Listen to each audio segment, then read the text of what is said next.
préfère parler d'un accident, de chute pendant une crise, une bouffée délirante aiguë. Le 24 novembre dernier, Christophe Dominici était retrouvé mort à Boulogne-Billancourt après avoir fait une chute de 20 mètres de haut depuis un bâtiment désaffecté.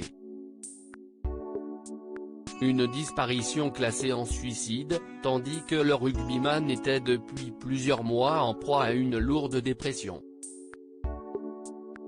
Mais selon son père Jean, s'il était bien malade et n'a selon lui pas reçu les soins et attention nécessaires pour se soigner, hors de question de parler d'un suicide.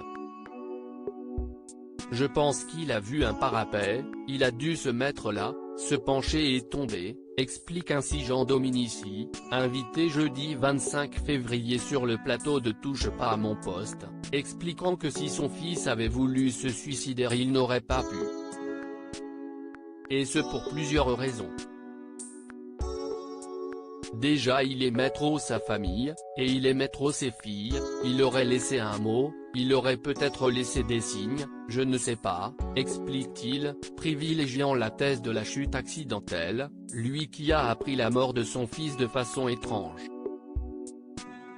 Jean Dominici en colère contre la psy de son fils 3 mois après la disparition de Christophe Dominici, Jean Dominici cherche toujours les raisons de la disparition de son fils, avec qui il a eu un échange poignant par SMS peu de temps avant sa mort.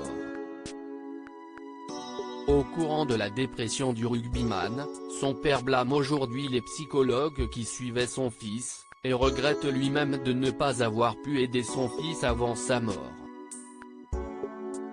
Moi je sais pas la psy qui le suivait ce qu'elle lui a donné, comment elle a voulu le soigner mais il était pas bien.